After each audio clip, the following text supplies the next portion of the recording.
Bonjour. Avant de commencer, je veux préciser que je suis une personne autiste. Je ne suis ni une intervenante ni une chercheuse. Alors mon opinion elle va être basée sur l'expérience de vie de milliers de personnes autistes avec qui je suis en contact direct ou dont j'ai lu les publications. Ma conférence elle sera divisée en 4 sections. En premier, je parlerai des impacts positifs des écrans. Puis, je vais parler des impacts négatifs des écrans. Ensuite, je vais parler de comment évaluer la situation quand on trouve que la personne utilise trop les écrans. Et finalement, de comment aider la personne autiste. Si ça vous intéresse, le texte de ma conférence comprend aussi une section bonus à propos de comment aider les proches de la personne autiste. Et il sera disponible sur mon blog.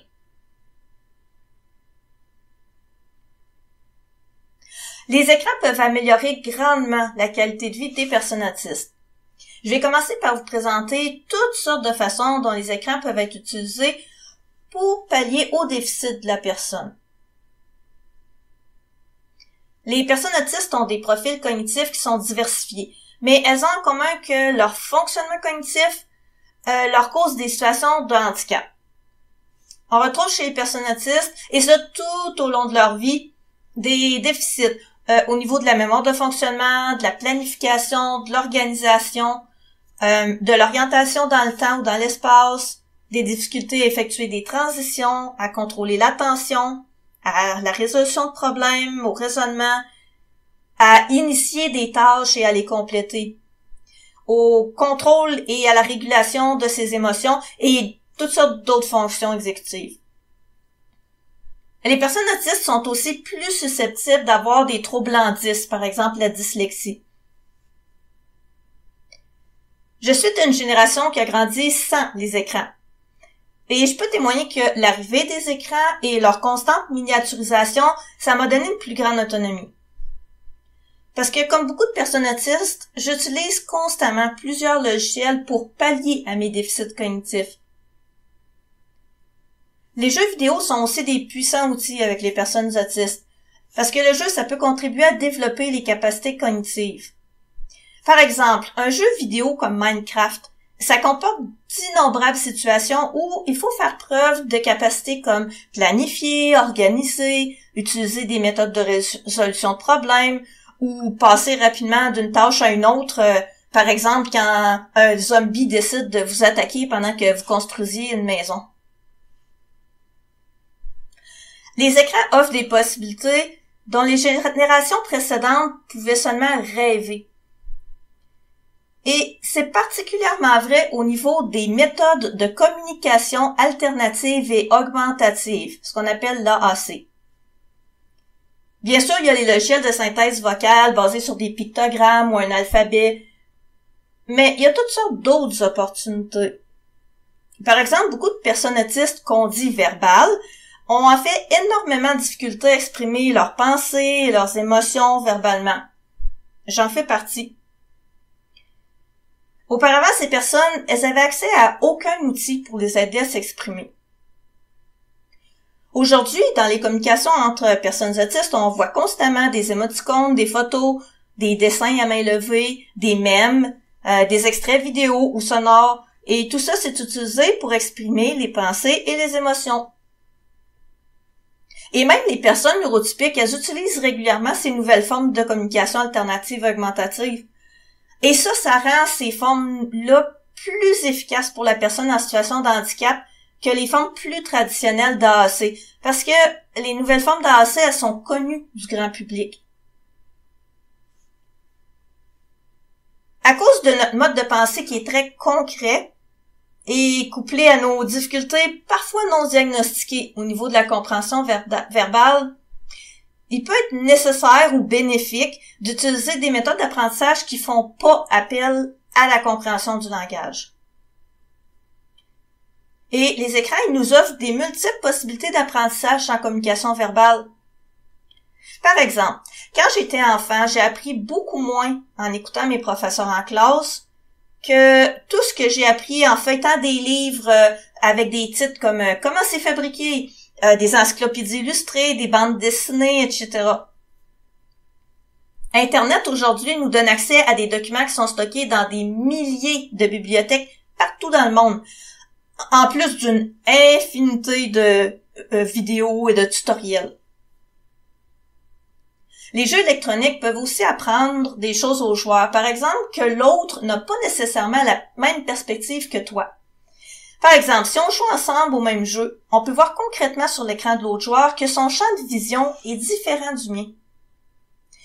Dans un deuxième temps, si je regarde une autre personne jouer au même jeu, ça me permet de constater que l'autre joueur utilise des stratégies différentes face à un même problème. Lui, le zombie, il le tue avec son arc au lieu d'avec l'épée. Et vous savez quoi? Ça fonctionne. Ce type de constatation-là, ça peut donc s'effectuer grâce au jeu, même en l'absence totale de compréhension du langage.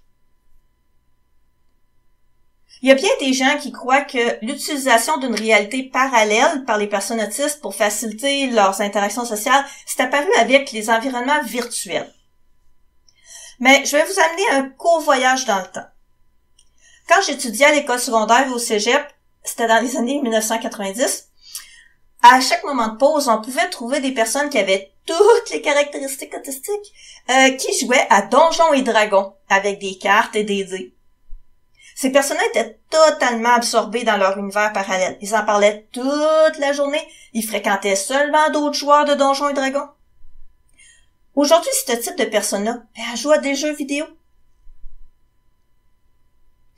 Quand j'ai occupé mon premier emploi d'adulte, je voulais être amie avec mes collègues de travail. Mais j'avais aucune idée de comment y parvenir. Et il y avait une partie des hommes qui jouaient à des jeux vidéo pendant la pause du midi. Via les jeux, j'ai développé de la camaraderie avec eux. Et quand j'ai eu des difficultés au travail à cause de mes caractéristiques autistiques, ces camarades-là, ils m'ont supporté et ils m'ont même défendu dans plusieurs situations. Jouer avec mes collègues, ça m'a appris entre autres à m'intéresser à ce qui intéresse l'autre personne et à savoir faire du bavardage.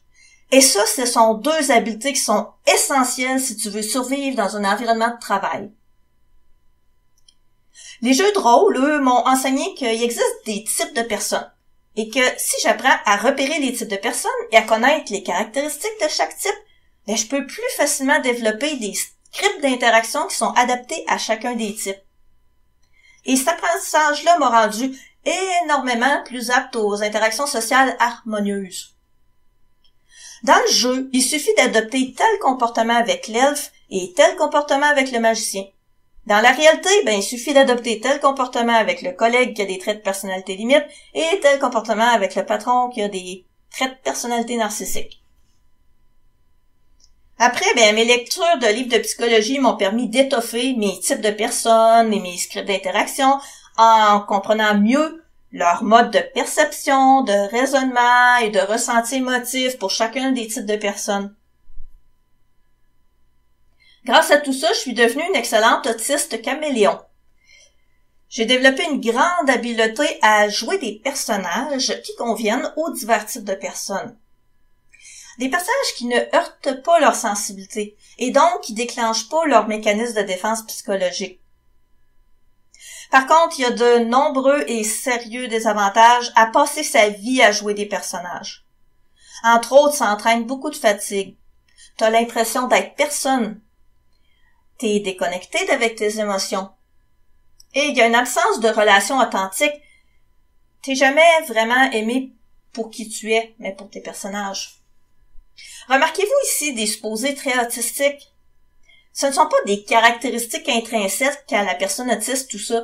C'est plutôt un mécanisme de défense pour compenser nos déficits, et plus particulièrement le déficit de cohérence centrale. C'est ce que Brigitte Harrison décrit comme l'incapacité du cerveau autiste à traiter automatiquement les informations. Et ça oblige la personne autiste à traiter les informations manuellement et ça entraîne une lenteur de traitement. Et cette lenteur-là, elle empêche la personne de pouvoir réagir assez vite pendant les interactions sociales pour pouvoir se comporter d'une manière qui serait spontanée. Les autistes caméléons, comme moi, réussissent à contourner leur lenteur par l'utilisation de scripts d'interaction. Ils ont l'air minimalement compétents au niveau des interactions sociales, même s'ils font beaucoup de gaffes. Il y a d'autres personnes autistes, que j'appelle, moi, les autistes hippopotames. Les autistes hippopotames, ils parviennent pas à jouer la comédie, à cause de leur cocktail d'anomalies sensorielles et de déficits cognitifs. Et donc, les autistes hippopotames, ils ne réussissent pas du tout à répondre aux normes d'interaction neurotypiques. Et on dit d'eux qu'ils sont totalement incompétents socialement. Pourtant, autant dans le cas de l'autisme caméléon que dans le cas de l'autisme hippopotame, on ne peut pas savoir si la personne est compétente au niveau social. Parce qu'elle n'a même pas l'opportunité de tester sa compétence sociale, parce que elle n'arrive pas à traiter les informations assez rapidement pour pouvoir être en relation au sens neurotypique du terme. Les personnes autistes prennent part à des environnements virtuels parce que les environnements virtuels leur apportent de la sécurité et du bien-être. Et ça, c'est deux sentiments qu'elles ne réussissent pas à ressentir dans le monde réel. Quand un être humain il ne s'en sent pas en sécurité dans un environnement, qu'est-ce qu'il fait?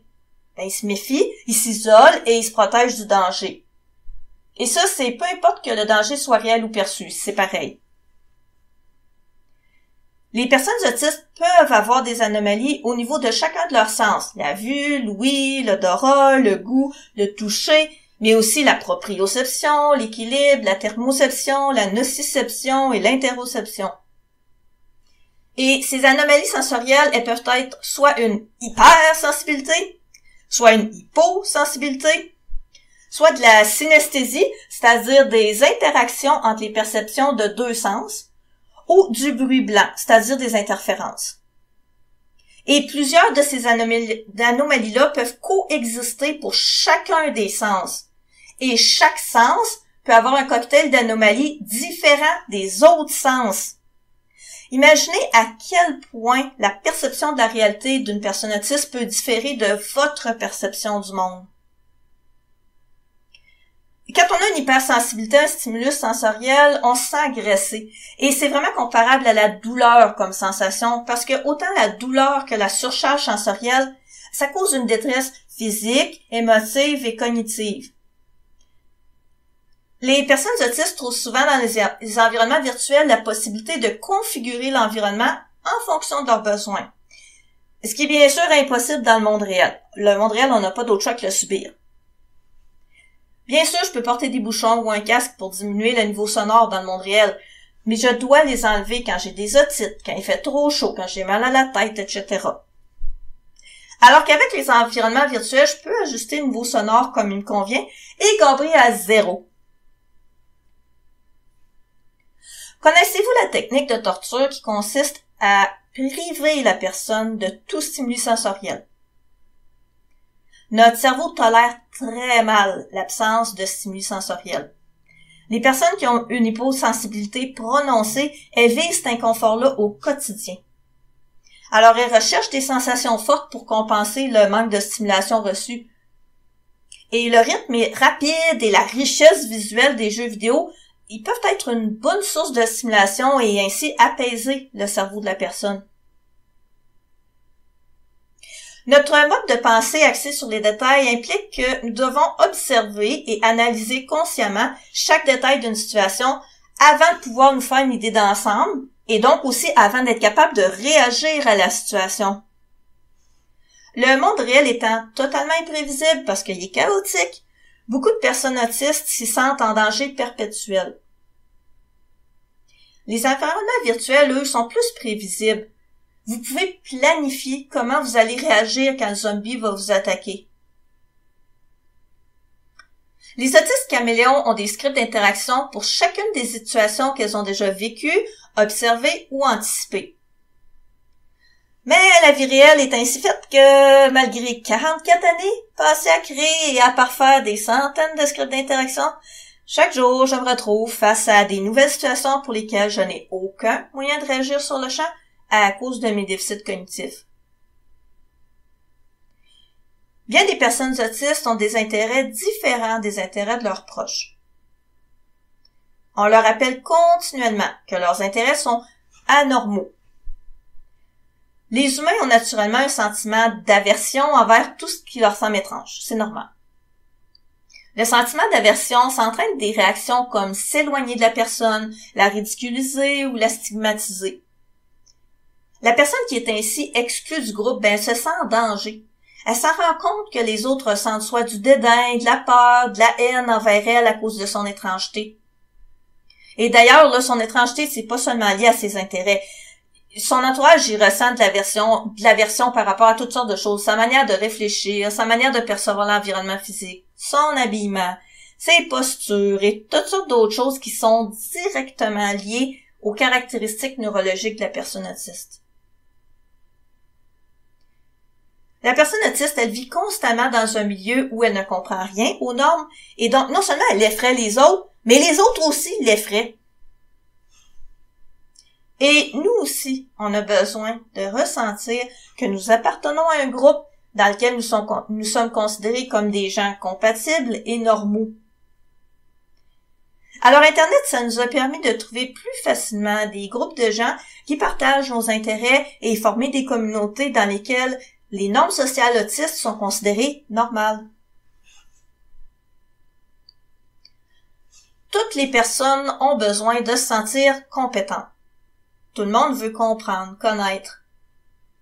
En tant que personne autiste, on se fait répéter sans arrêt, et ça, autant par nos proches, que par nos enseignants, que par nos employeurs, que par nos intervenants, que on est insuffisant, que nous sommes pas assez compétents, que nous ne comprenons pas, que nous sommes ignorants, et j'en passe. Alors lorsque la personne autiste, elle réussit à être compétente à jouer un jeu, ça se peut que c'est le seul domaine de sa vie dans lequel il y a enfin quelqu'un qui lui dit qu'elle est savante et compétente. Et bien sûr, jouer à un jeu ou regarder une vidéo agréable, ça permet de vivre un moment joyeux ou relaxant, et tout le monde a besoin de s'amuser et de relaxer.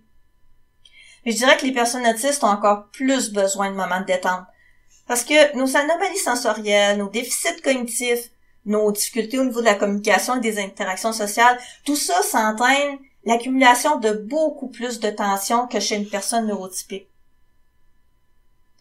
Cette accumulation de tensions est souvent invisible pour notre entourage. En tout cas, jusqu'à ce qu'elle devienne impossible à contenir et que survienne un effondrement autistique. Là, ça devient très visible.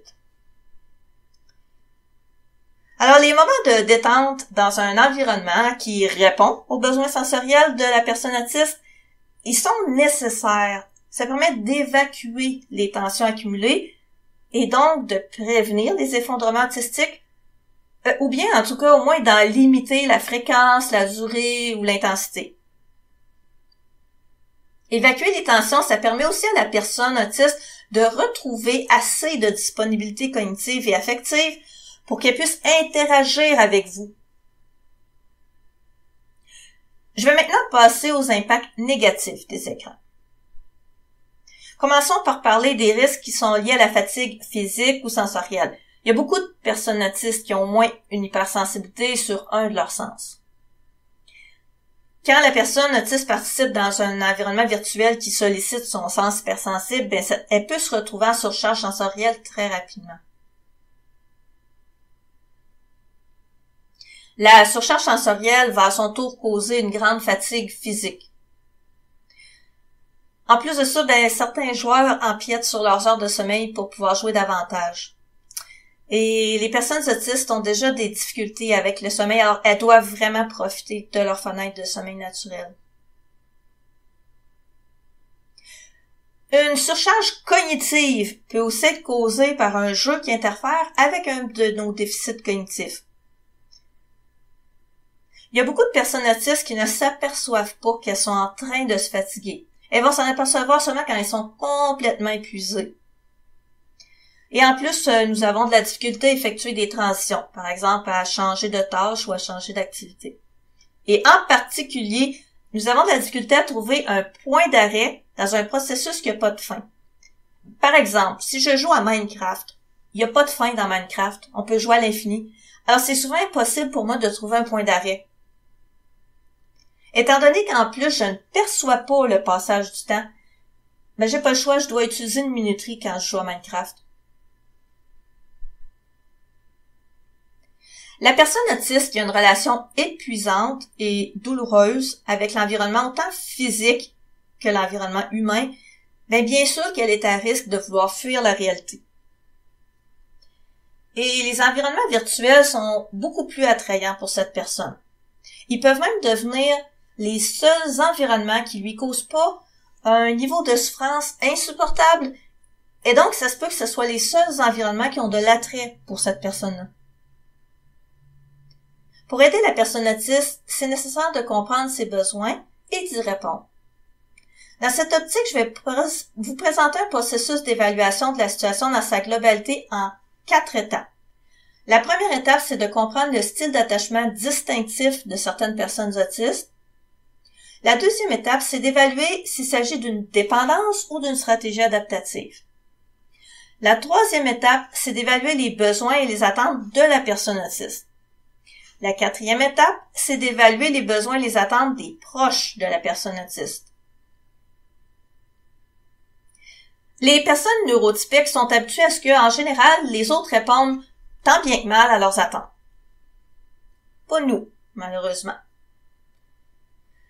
Beaucoup d'autistes vivent un phénomène précis.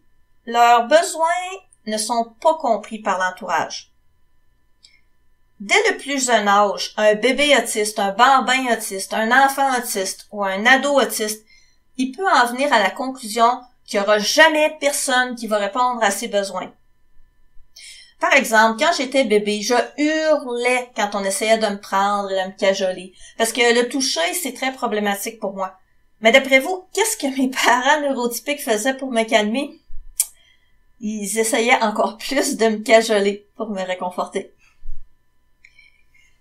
L'absence de réponse aux besoins du bébé autiste, ou pire, les agressions ressenties, comme quand mes parents essayaient de me cajoler, ça engendre une absence de lien d'attachement au donneur de soins qui est fréquemment décrite par les adultes autistes. Il y a beaucoup d'adultes autistes qui parlent de leurs parents comme de personnes attribuées à leurs soins, au lieu d'en parler comme d'une personne avec qui elles auraient un lien affectif, de confiance. Pour développer un lien d'attachement avec son donneur de soins, le bébé doit ressentir que le parent répond à ses besoins efficacement et rapidement. Quand le parent répond pas adéquatement aux besoins de l'enfant parce que l'enfant est d'un neurotype différent et que le parent, c'est pas de sa faute, il a juste pas la capacité d'imaginer le ressenti de son bébé. Le bébé, il se fait l'idée que le monde, c'est un endroit dangereux et que la souffrance va être perpétuelle puisque personne ne va l'aider. Alors, sans développement de ce premier lien de confiance, il y a beaucoup de personnes autistes qui sont très peu motivées de développer des relations.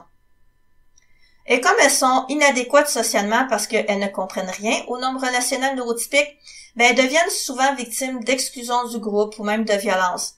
Et bien sûr, ça renforce leur croyance que les relations n'ont qu'une utilité et qu'elles sont source de souffrance. Enlever les jeux vidéo à une personne qui est coincée dans une pareille souffrance, ça va pas lui donner envie d'aller vers les autres.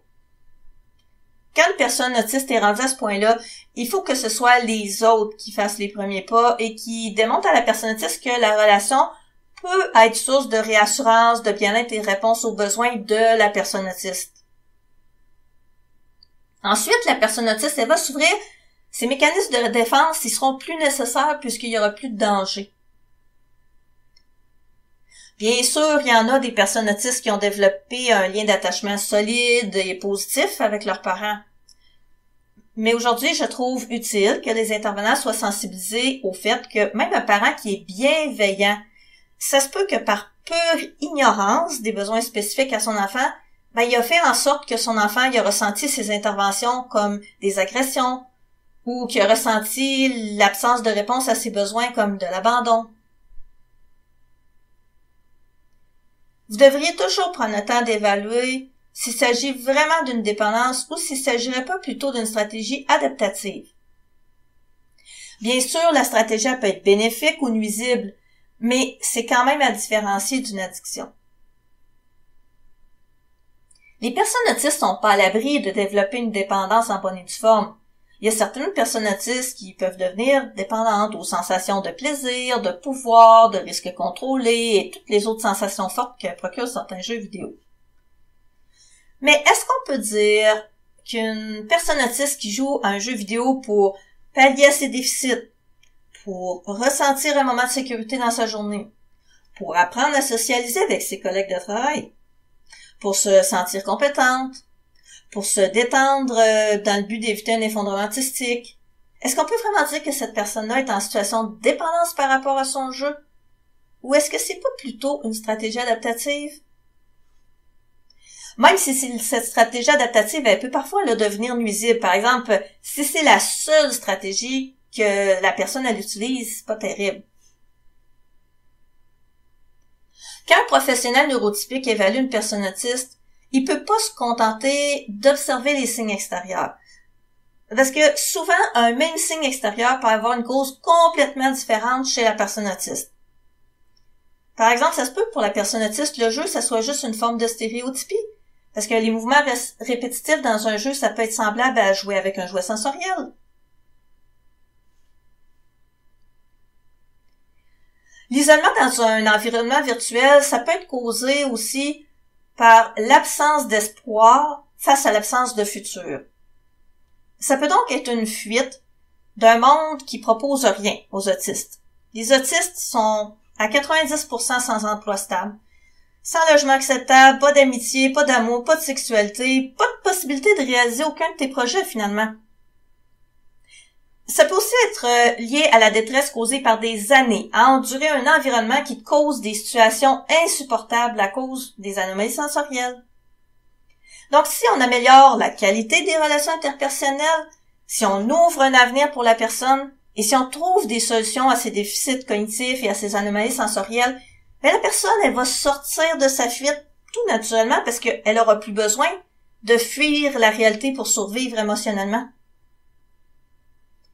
Il y a personne qui est capable de supporter l'insupportable. N'importe quelle personne qui vit continuellement dans l'inconfort, dans la douleur, dans le rejet social, dans la culpabilisation, dans les traumatismes en tout genre, mais c'est sûr qu'elle va chercher un moyen de s'évader de la réalité. Et aussi, toute personne qui obtient de la reconnaissance et de l'appréciation seulement dans une sphère de sa vie, elle va naturellement consacrer la majorité de son temps et de ses efforts à cette sphère-là. Il faut garder en tête que jouer à des jeux vidéo, c'est pas nécessairement mauvais en soi. Ça peut même constituer une stratégie d'adaptation viable sur le long terme. C'est sûr qu'il y a un risque qu'un jeune qui utilise les jeux vidéo cristallise cette stratégie-là comme sa seule stratégie disponible. Et donc, si vous constatez qu'une personne autiste a aucune autre stratégie que le jeu vidéo pour faire face à ses difficultés, mais c'est tout à fait correct de tirer la conclusion que ça serait souhaitable que la personne ait accès à un plus large éventail de solutions, de stratégies, d'accommodements. Parlons maintenant de l'évaluation des besoins de la personne autiste. Et attention, ici je fais référence vraiment aux besoins de la personne autiste, pas à votre besoin de parent de recevoir de l'affection, de recevoir de la reconnaissance de votre enfant. Pour évaluer les besoins de la personne autiste, vous devez d'abord apprendre à la connaître. Quelles sont ses ambitions, ses rêves, ses projets? Qu'est-ce qui l'intéresse? Quelles sont ses valeurs? Bref, tout ce qui apporte du sens à sa vie. Et ça, c'est pas facile à accomplir avec les autistes caméléons. Parce que les autistes caméléons, ils ont même plus aucune idée de qui ils sont. Ils ont joué tellement de personnages que leurs intérêts, valeurs, projets, tout ça c'est fragmenté, c'est déconnecté de leur personne et lié avec chacun de leurs personnages.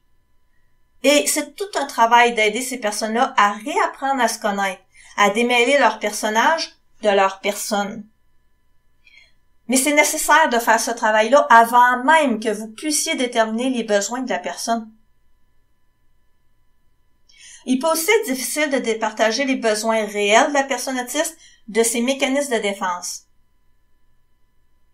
L'autiste caméléon qui ne réussit pas à avoir des relations significatives parce qu'il joue un personnage, il a quand même besoin de relations significatives comme tous les humains. Mais ça se peut qu'il est tellement meurtri par des années ou des décennies de rejet de sa personne qu'il va vous dire qu'il n'a pas besoin de relations avec des humains. J'ai déjà été dans ce triste état et j'étais profondément convaincue que j'avais pas besoin de relations. En fait, c'était parce que les relations m'apportaient seulement de la souffrance. À partir du moment où j'en ai connu des relations positives et significatives, j'ai plus jamais pensé que j'avais pas besoin de relations humaines. L'adolescent a généralement des difficultés relationnelles avec ses parents, peu importe son neurotype. D'après mes observations et les témoignages de nombreux adultes autistes, et même certaines études, les adultes autistes maturent plus lentement au niveau socio-affectif que les neurotypiques. Donc, même si un jeune autiste de 25 ans parle pas à ses parents, j'écarterais pas parmi les causes possibles que ce soit encore une question de crise d'adolescence. Souvent, ça devient plus tendu avec un ado autiste, comme avec tous les ados. Et aussi, comme dans toute relation où il y a une tension, les deux personnes recourent à leur mécanisme de défense psychologique. Et quand on est en mode défensif, on est moins porté à se demander pourquoi l'autre agit comme il agit ou à vérifier avec lui. Le parent tient pour acquis que le jeune il agit comme il agit par méchanceté, par opposition ou autre chose. Et le parent il est épuisé, il est frustré et la relation avec le jeune va se dégrader. Et contrairement à la croyance populaire, les autistes sont en général particulièrement sensibles aux émotions des autres. Et quand nous sentons que l'autre est méfiant, qui est en colère ou toute autre émotion négative, ça nous effraie littéralement et donc ça enclenche nos mécanismes de défense psychologique.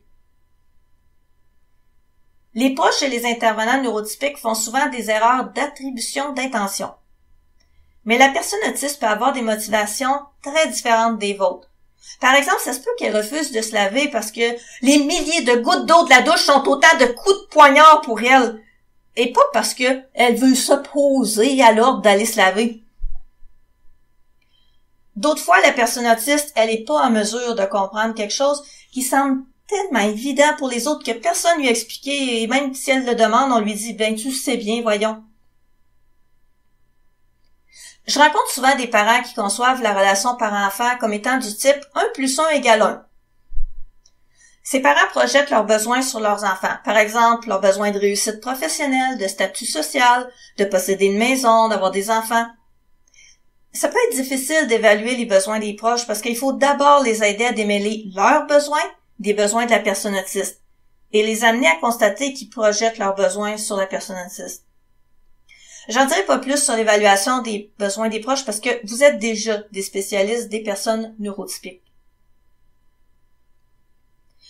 Je vais maintenant parler des moyens d'aider la personne autiste quand l'utilisation des écrans c'est devenu nuisible pour elle.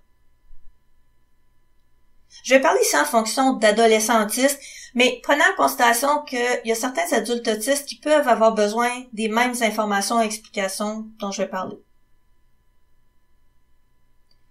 C'est important de normaliser les difficultés. Mais attention, je parle pas ici de nier les difficultés. Il y a une différence entre nier et normaliser. Vous devriez pas dire à une personne qui vit avec des déficiences des phrases comme on a tous des difficultés dans la vie.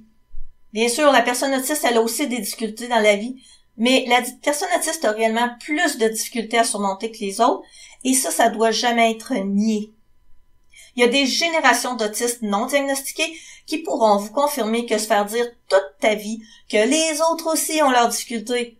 Tout ce que ça nous a apporté, c'est des sentiments de culpabilité, d'humiliation et la frustration de comment ça que moi je réussis pas à surmonter les difficultés de la vie comme tout le monde. Et aussi bien sûr une faible estime de soi, une faible confiance en soi.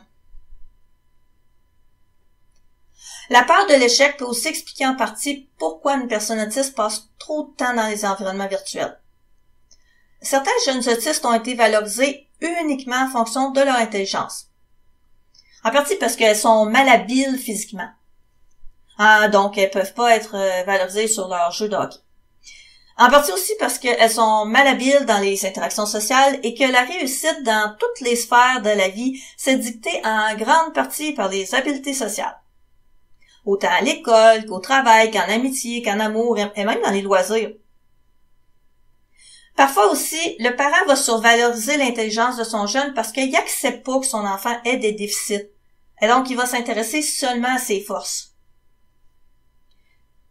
Les jeunes autistes qui ont grandi dans ce climat-là peuvent avoir développé une peur de l'échec dans le monde réel. Le monde naturel, c'est chaotique, je l'ai dit tantôt, et le risque d'échec y est élevé et bien réel.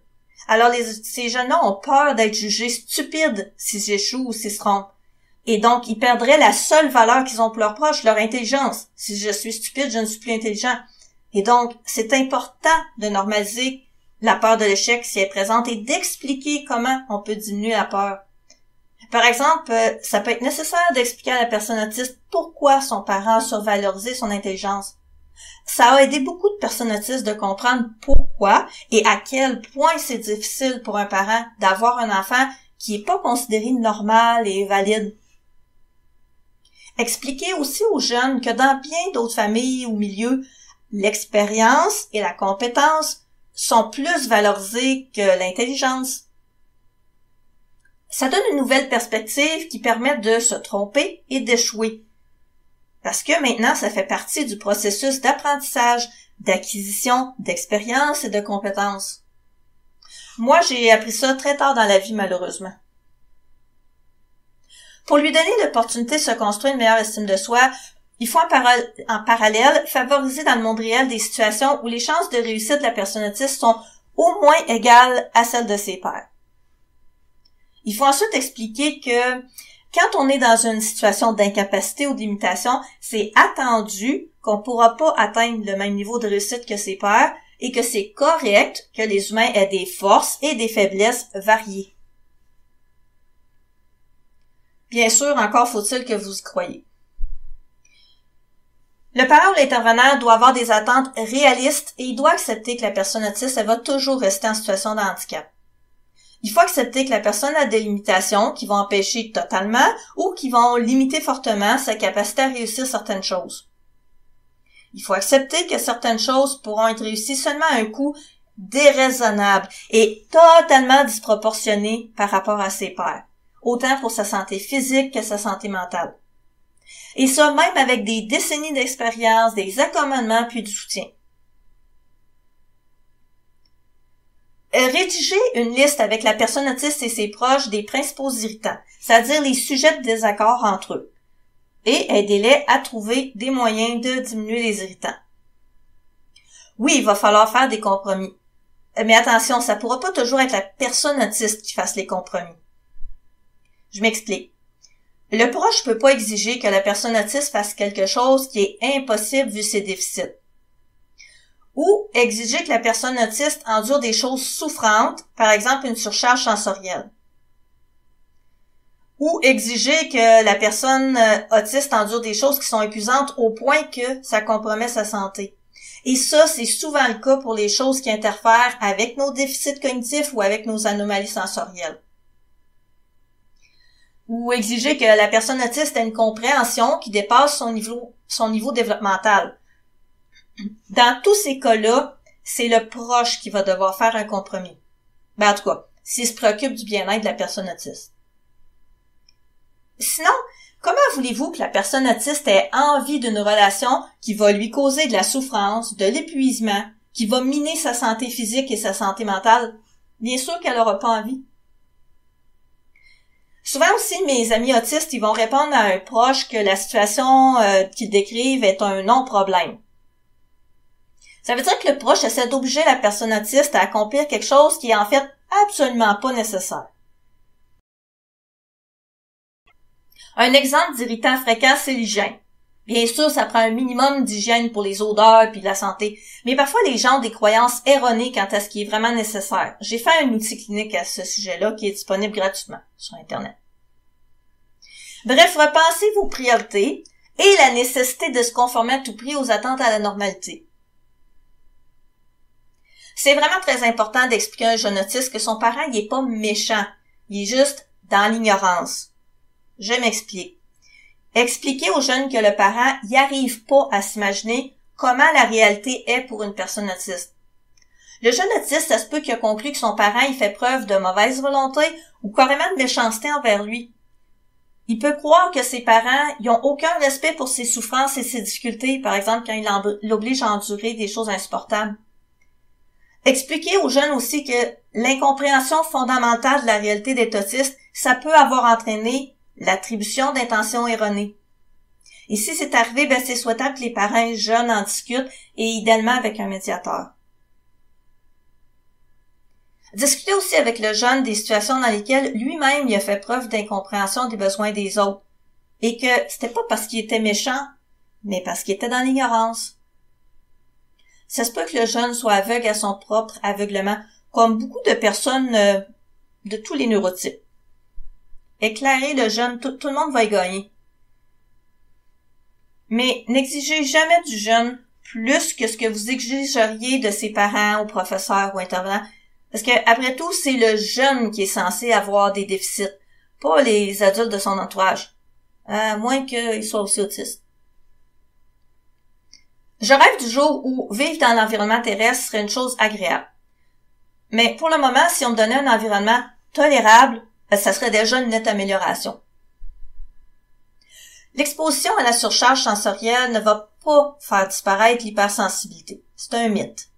Tout ce que ça va faire, c'est vous faire perdre la confiance du jeune autiste parce qu'il va vous assimiler à un bourreau qui aime ça le torturer. Bien sûr que le jeune, il va peut-être cacher sa détresse parce qu'il va espérer que vous cessez de le torturer, mais il deviendra pas moins sensible. J'ai 45 ans. 45 années d'exposition forcée parce que personne ne croyait à la réalité de mes hypersensibilités. Ça m'a pas désensibilisé.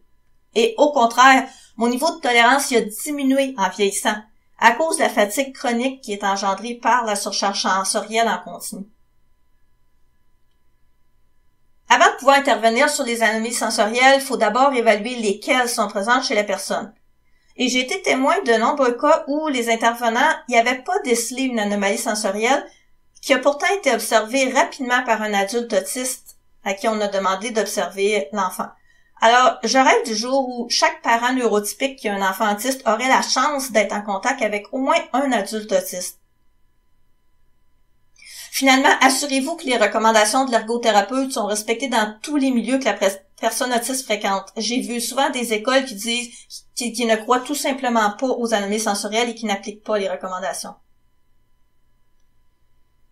Il n'existe pas de médicament qui guérit l'autisme parce que l'autisme, c'est pas une maladie, c'est une condition.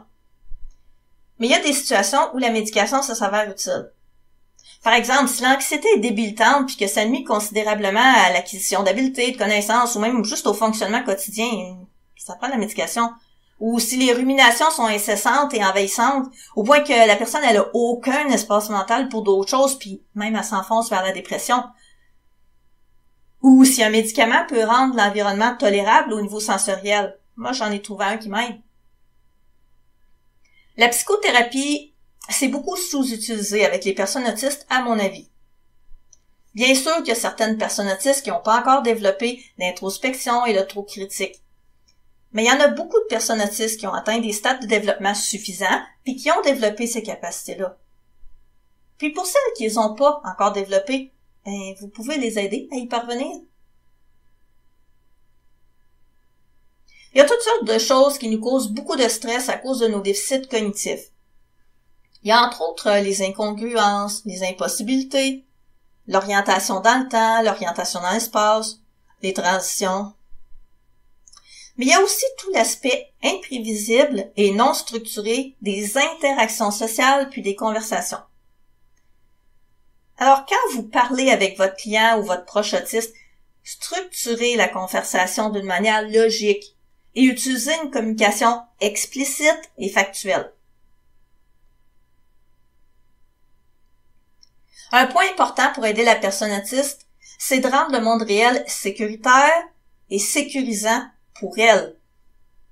Si le monde réel est plus sécurisant, la personne elle va avoir envie de passer plus de temps dans le monde réel.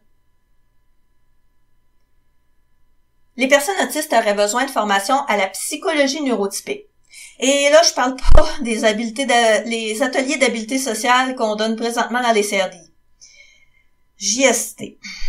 Les intervenants ne cessent de se plaindre que leurs clients autistes ne réussissent pas à généraliser les enseignements qu'ils ont eus pendant ces ateliers-là. C'est pourtant assez simple. comment ils pourraient généraliser? Ils ont appris par cœur des actions à effectuer puis des règles à respecter dans telle situation précise. Par contre, qu'est-ce qui m'a fait faire des bons géants? C'est de lire des livres de psychologie. J'ai d'abord lu des livres destinés au grand public, par exemple, Les manipulateurs sont parmi nous. Après ça, j'ai lu des livres utilisés pour enseigner la psychologie aux intervenants. Et c'est en lisant à propos de la théorie de Freud que j'ai compris la notion d'ego et pourquoi les gens se fâchaient quand je répondais tout simplement à leurs questions comme est-ce que ma nouvelle coupe de cheveux est belle? C'est en lisant Carl Rogers que j'ai compris pourquoi tout le monde avait nié la possibilité de mes anomalies sensorielles. Comme disait Carl Rogers, le champ perpétuel d'un individu, c'est la réalité pour cet individu-là, et il peut pas s'imaginer que les autres ont une autre réalité. Et c'est en lisant sur les théories d'une vingtaine autres de psychologues que j'ai enfin commencé à comprendre les motivations des personnes neurotypiques. Avant de connaître l'existence des mécanismes de défense psychologique, quand je déclenchais les mécanismes des autres, je recevais leur réaction brusque comme une violence gratuite. Pourquoi ils réagissaient comme ça? J'avais aucune idée de pourquoi la personne se fâchait. Les personnes autistes auraient besoin de formation sur les concepts de base des théories de la psychologie neurotypique, de la communication neurotypique, du développement neurotypique, et ça dès l'enfance. Dès l'adolescence, elles auraient besoin de formation explicite et complète à propos des troubles de personnalité pour comprendre ces personnes-là et savoir comment interagir avec elles sans se retrouver dans des situations qui escaladent puis qui entraînent des conséquences sévères et durables comme perdre ton emploi parce que ton patron est narcissique ou te retrouver victime de violence conjugale parce que t'as pas su voir les signes avant-coureurs. Les personnes autistes ont besoin de cours de psychologie et de communication du même calibre qu'on donne dans les cégeps et les universités. Il y a seulement ce niveau de formation-là qui va leur permettre d'avoir assez de connaissances des mécanismes psychologiques pour pouvoir interpréter correctement les comportements des personnes neurotypiques, prédire leurs besoins, prédire leurs attentes, puis savoir comment y répondre, si elles souhaitent y répondre. La personne autiste a de la difficulté à comprendre en temps réel l'entièreté d'une interaction sociale. En particulier, on a de la misère avec les formes de communication non directes. Et ça a pour effet que nous sommes plus sujets à vivre une escalade de violence pendant une interaction avec une personne qui est pas capable de communiquer franchement. Et tout ça peut contribuer à renforcer la croyance que les relations interpersonnelles sont néfastes. Alors, pour les premières relations qui visent à sortir la personne du monde virtuel, s'il vous plaît, il faudrait éviter toute personne qui, pour une raison quelconque, utilise sans arrêt ces mécanismes de défense psychologique. Essayez plutôt de trouver un humain qui a une personnalité équilibrée, qui a une bonne confiance en soi, une bonne estime de soi et aussi une bonne tolérance à l'étrangeté. C'est particulièrement important parce que, en plus, quand nous essayons de dénoncer un abus ou une violence que nous avons vécue, nos déficits cognitifs puis nos autres caractéristiques font en sorte que nous sommes pas curieux. Malheureusement, un parent qui est trop enlisé dans sa souffrance que son fils ou sa fille soit pas la concrétisation de son rêve d'enfant normal, c'est probablement pas le candidat idéal pour une première relation dans le monde réel. Et je sais que c'est cru, mais c'est la réalité, puis je vais m'expliquer. Ce parent qui est très souffrant, il renvoie sans arrêt à son jeune que le jeune ne répond pas à ses besoins de parent et que le jeune lui cause de la détresse. Alors, comment le jeune pourrait être encouragé à interagir avec les humains dans le monde réel si chaque interaction avec l'humain qui est supposé l'aimer de manière inconditionnelle, chaque interaction lui reflète qu'il est pas suffisant, qu'il est pas correct, qui est source de souffrance pour son parent, puis même qui devrait pas exister. En plus, quand la personne autiste, elle constate qu'elle cause de la détresse à ses proches, simplement par son existence, elle se sent une affreuse personne, puis, croyez-moi, elle veut cesser de causer cette souffrance à ses proches. Et la seule façon d'y arriver, c'est de plus interagir avec ses proches, puisque chaque interaction leur cause de la détresse. ou pire, ne plus exister vu que simplement le fait qu'on existe, ça leur cause la détresse. C'est pas très surprenant que le taux de suicide soit beaucoup plus élevé que dans la population générale. Un moyen efficace de réduire le niveau global de stress, c'est d'éliminer les situations stressantes non nécessaires. Consultez les adultes autistes, ils ont écrit plein de livres, des blogs, des vlogs, des conférences, puis j'ai mis littéralement des centaines de liens vers des ressources dans mon livre L'adulte autiste qui est disponible gratuitement sur le site web archive.org. Rendre le monde réel plus prédictible, ça peut contribuer à baisser le niveau de stress de la personne autiste, ce qui va favoriser un abaissement de ses mécanismes de défense et donc ça va lui donner plus de disponibilité mentale et affective pour participer à des interactions sociales. Je vous encourage fortement à poser des questions aux adultes autistes sur les groupes Facebook. Par exemple, il y a un excellent groupe qui s'appelle Ask Autistic Adults, Resource for Parents of Autistics, et il y a 35 000 membres de partout sur la planète dans ce groupe-là. Il y a 4 niveaux sur lesquels on peut agir pour rendre le monde réel plus prédictible. Voici les grandes lignes. Premièrement, au niveau sensoriel. Pensez à limiter les sources de surcharge sensorielle et à pallier aux anomalies sensorielles. Deuxièmement, au niveau social. Cessez d'insister sur des relations spontanées. La personne autiste, c'est pas compatible avec son style de pensée et ses déficits cognitifs. Acceptez que la personne, elle va utiliser des scripts d'interaction, puis vous-même, faites un effort pour être prévisible dans vos interactions avec la personne autiste. Troisièmement, au niveau cognitif. Acceptez que la personne autiste, elle a besoin d'horaires, de séquences, de routines, et ça même pour les personnes autistes qui sont pas capables d'écrire elles-mêmes puis de les utiliser sans votre soutien. Expliquez le fonctionnement du monde d'une manière concrète, logique, utilisez des schémas puis d'autres éléments visuels pour expliquer. Quatrièmement, au niveau de la communication. N'hésitez pas à recourir aux formes de communication alternatives et augmentatives. Utilisez-les vous-même, ces formes de communication. Ça va montrer par l'exemple à la personne autiste que toute forme de communication, c'est valide. Et aussi, nommez donc clairement vos besoins, vos attentes, vos intentions.